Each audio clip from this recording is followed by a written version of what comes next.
श्री शिवाय नमस्तुभम दोस्तों। जैसा कि दोस्तों आप सब जानते हो, कल है सोमवार का दिन।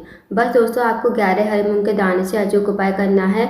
यदि आप इस उपाय को करते हो तो जो भी आपकी मनोकामना होगी ना, चाहे वो धन को लेकर हो, व्यापार को लेकर हो, नौकरी को लेकर हो, जो भी आपके जीवन में समस्या चल रही है, चाहे वो धन की समस्या हो, कर्ज की समस्या हो, वो आपकी समस्या इस उपाय को करने से समाप्त हो जाएगी। साथ ही साथ जो भी मनोकामना होगी आपकी, वो भी पूर्ण हो जाएगी। पूज्य गुरु जी कथा को सुनकर उपाय को अच्छे से समझाने का प्रयास करेंगे। तो आइए दोस्तों जानते हैं उपाय कैसे करना है। दोस्तों पहला जो उपाय है वो है विशेष मनोकामना पूर्ति के लिए। यदि आपकी कोई विशेष मनोकामना है, काफ़ी दिनों से अधूरी पड़ी है, आपकी मनोकामना चाहे वो धन को लेकर हो, व्यापार को लेकर हो, नौकरी को लेकर हो, जो भी आपके जीवन में समस्या चल रही है, तो आप इस उपाय को अवश्य कीजिए। इस उपाय को करने के सबसे पहले आपको लेने हैं 11 हरे मूंग के दाने, साथ ही आपको लेना है एक बेलपत्र। अब जो आप बेलपत्र लोगे वो कहीं से कटी फटी खंडित नहीं होनी चाहिए। साथ ही आपको हरे मूंग के दाने जो आप लोगे वो भी खंडित नहीं होने चाहिए। साथ ही दोस्तों आपको लेना है 1 लोटा जल तांबे के पात्र में। अब आपको इस उपाय को सुबह से लेकर शाम तक कभी भी कर सकते हो। अब आप चले जाइए शिव जी के मंदिर में। शिव जी के मंदिर में जाकर सबसे पहले आपको 1 लोटा जल श्री शिवाय नमस्तुभम कहते हुए शिवलिंग के ऊपर धीरे धीरे समर्पित कर देना है। उसके बाद जो दोस्तों आपके पास 11 हरे मूंग के दाने हैं ना, एक बेलपत्र, वो आपको माता असोसिनी के स्थान पर समर्पित करने हैं। अब दोस्तों माता असोसिनी का स्थान जो होता है, जलाधारी होती है, जलाधारी के बीचों बीच में होता है, मोटी सी लाइन बनी होती है नाग देवता की तरह, तो वही माता असोसिनी का स्थान होता है। और माता असोसिनी जो है शिव जी की सबसे छोटी और प्रिय पुत्री है। तो वहाँ पर आपको सबसे पहले 11 हरे मूंग के दाने श्री शिवाय नमस्तुभम कहते हुए समर्पित कर देने हैं। अब जो दोस्तों आपके पास एक बेलपत्र है, वो भी आपको माता असोसिनी के स्थान पर ही समर्पित कर देना है। और मन ही मन आपको मनोकामना बोलनी है, जो भी आपकी मनोकामना है, चाहे वो धन को लेकर हो, व्यापार को लेकर हो, नौकरी को लेकर हो, या फिर आपके जीवन की कोई बड़ी समस्या है, तो आप महादेव से कहिए, माता असोसिनी से कहिए। और 2 मिनट आपको मंदिर में बैठना है, श्री शिवाय नमस्तुभम का जाप करना है। उसके बाद आपको भगवान को प्रणाम करके, विनती करके आपको अपने घर पर आ जाना है। तो दोस्तों बहुत ही अचूक एवं विशेष उपाय है। इस उपाय करने से आपकी जो भी मनोकामना होगी वो अवश्य ही पूर्ण हो जाएगी।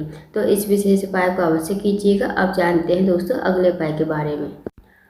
दोस्तों अगला जो उपाय है, अगर आपको कोई कार्य है बहुत दिनों से अटका हुआ है, या फिर आप नौकरी के लिए जाते हो, नौकरी में आपको सफलता नहीं मिल पा रही है, या फिर आपके जीवन में दुर्भाग्य चल रहा है, जो जीवन में आपके सौभाग्य की वृद्धि नहीं है, तो इस उपाय को अवश्य कीजिए। इस उपाय को करने के लिए सबसे पहले आपको लेनी है 2 हरी इलायची, साथ ही आपको लेना है 1 लोटा जल तांबे के पात्र में, और थोड़ा सा शहद आपको लेना है। अब जो आप शहद लोगे ना, उसे आप कटोरी में डाल लीजिएगा। अब इस उपाय को भी आप सुबह से लेकर शाम तक कभी भी कर सकते हो।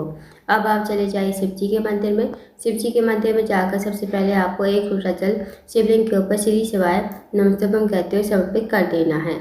अब जो दोस्तों आपके पास 2 हरी इलायची है ना, और शहद है, उसी शहद में आपको 2 हरी इलायची डाल देनी है, श्री शिवाय नमस्तुभम कहते हुए। अब इस कटोरी को आपको हाथ में लेना है, भगवान से प्रार्थना करनी है, जो भी आपकी मनोकामना है भगवान से कहिए। जो भी आपका कार्य अटका हुआ है, आपको नौकरी नहीं मिल पा रही है, तो आप भगवान महादेव से विनती कीजिए और मनोकामना कहते हुए आप इन 2 हरी इलायची और शहद को शिवलिंग के ठीक ऊपर समर्पित कर दीजिए, श्री शिवाय नमस्तुभम कहते हुए। उसके बाद 2 मिनट आपको मंदिर में बैठना है, श्री शिवाय नमस्तुभम का जाप करना है। उसके बाद आपको भगवान को प्रणाम करके, विनती करके आपको अपने घर पर आ जाना है। तो दोस्तों बहुत ही अचूक विशेष उपाय है, इस उपाय को भी अवश्य कीजिएगा। अब जानते हैं अगले उपाय के बारे में। दोस्तों अगला जो उपाय है वो है रोग मुक्ति के लिए।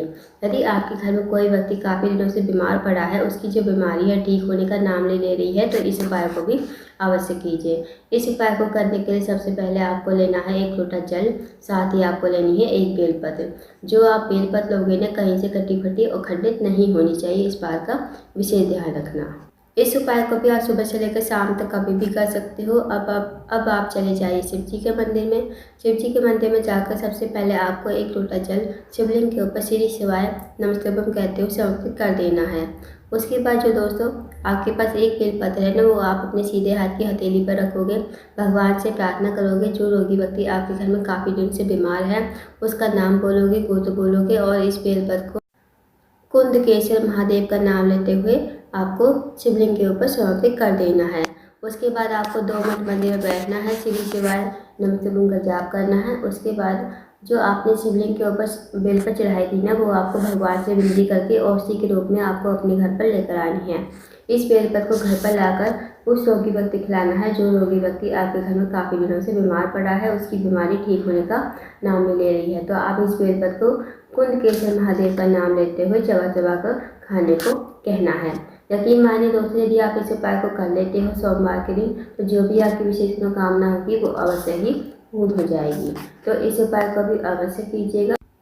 आप जानते हैं दोस्तों, अगले उपाय के बारे में। अगला जो उपाय है वो है, अगर आपके जीवन में धन की कमी है, पैसों की तंगी है, या फिर आर्थिक तंगी से बहुत ज़्यादा परेशान हो, आपके घर पैसा तो आता है पर पता नहीं चलता है कहाँ चला जाता है, तो आप इस उपाय को अवश्य कीजिए। इस उपाय को करने के लिए सबसे पहले आपको लेनी है 7 चने की दाल। अब आप जो चने की दाल लोगे ना, वो खंडित नहीं होनी चाहिए। साथ ही आपको लेना है छोटा सा गुड़ का टुकड़ा और 1 लोटा जल तांबे के पात्र में। अब आप इस उपाय को भी सुबह से लेकर शाम तक कभी भी कर सकते हो। अब आप चले जाइए शिव जी के मंदिर में। शिव जी के मंदिर में जाकर सबसे पहले आपके पास जो 7 दाने चने की दाल है, वो आपको थोड़ी सी गीली कर लेनी है। उसके बाद जो आपके पास 1 गुड़ का टुकड़ा है, वो आपको लोटे के जल में ही डाल देना है। अब चने की दाल आपको एक साथ श्री शिवाय नमस्तुभ्यम कहते हुए शिवलिंग के ऊपर समर्पित कर देनी है। उसके बाद जो 1 लोटा जल है और उसमें जो गुड़ का टुकड़ा डाला है, उसे आप अपने हाथ में लीजिए लोटे के जल को, और भगवान से प्रार्थना कीजिए, हे महादेव, मेरे जीवन में धन की बहुत ज़्यादा समस्या है। माता लक्ष्मी का हमारे घर में वास नहीं है। माता लक्ष्मी हमसे रूठी हुई है। आप कुछ ऐसी कृपा करें कि हमारे जीवन में पैसे की कमी ना हो, धन की कमी ना हो, और माता लक्ष्मी हमारे घर में हमेशा वास करें। तो आपको ऐसी प्रार्थना विनती करते हुए 1 लोटा जल शिवलिंग के ऊपर श्री शिवाय नमस्तुभ्यम कहते हुए समर्पित कर देना है। उसके बाद 2 मिनट आपको मंदिर में बैठना है, श्री शिवाय नमस्तुभ्यम का जाप करना है। उसके बाद आपको भगवान को प्रणाम करके विनती करके आपको अपने घर पर आ जाना है। तो दोस्तों, बहुत ही अचूक विशेष उपाय है, इस उपाय को अवश्य कीजिएगा।